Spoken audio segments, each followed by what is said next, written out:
Like and subscribe and click the bell icon to get new video updates.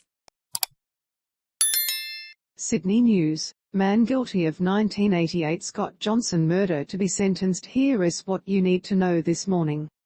Sydney man to be sentenced over Johnson murder today. A Sydney man is due to be sentenced over the 1988 murder of 27-year-old American mathematician Scott Johnson. Mr. Johnson's naked body was found at the bottom of a cliff on Sydney's northern beaches. His death was treated as a suicide, but 3 inquests and several public appeals later, Scott White was charged in 2020 with murder. In January, White pleaded guilty during a pre-trial hearing. His legal team has since tried to withdraw the plea. Yesterday, the NSW Supreme Court was told White met Mr. Johnson at a Manly hotel before they went to North Head. The court was also told a violent act by White caused Mr. Johnson to fall from the cliff to his death. Sydney billionaire invests in energy. Atlassian billionaire Mike Cannon Brookes has become the biggest shareholder in the AGL power company.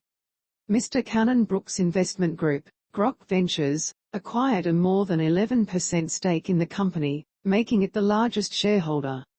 In a statement to Grok Ventures' board of directors, Mr. Cannon Brookes said he believed there was a better future for AGL. A future that delivers cheap, clean, and reliable energy for customers. A future that accelerates the transition to net zero, he said.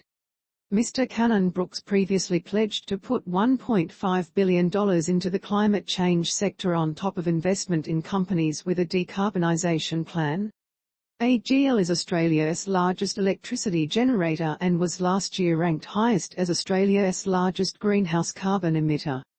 Scheme helping to keep children safe in cars. 60 out of 65 drivers charged with not properly restraining their child have avoided paying fines and received help with keeping their children safe under a state government program. In collaboration with NSW Police, the Car Seat Diversion trials have been running since June 2021 in a number of areas across the state, including in Bankstown and Dubbo. Offenders are given 7 days to make an appointment with an accredited car seat installer and 21 days to install the appropriate seating.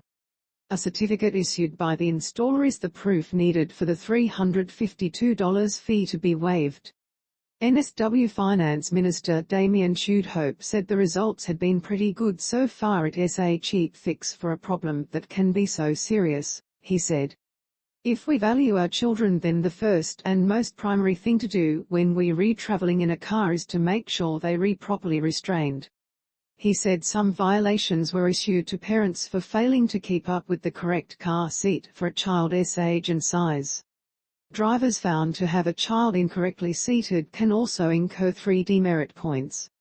Garbage impacted in strike action. Randwick Council garbage collection days will be affected this week by Cleanaway workers' industrial action. The strike, which has impacted 4 zones within Randwick, came after internal negotiations with company management stalled. Cleanaway took over the running of Randwick's garbage collection in March 2021. The affected areas include Kingsford South, Randwick West, and Kensington.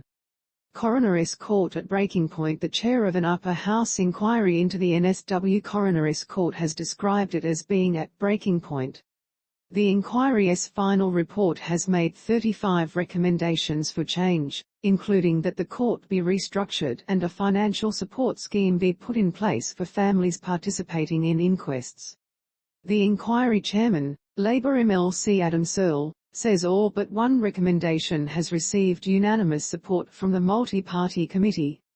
The system is chronically underfunded. The coroners themselves don't have a lot of support, he said. The system is stretched, we think, to breaking point given the resources it has now. This is a meaningful blueprint for change for whoever the government of NSW is. The state government's response to the inquiry's report is due by the end of October.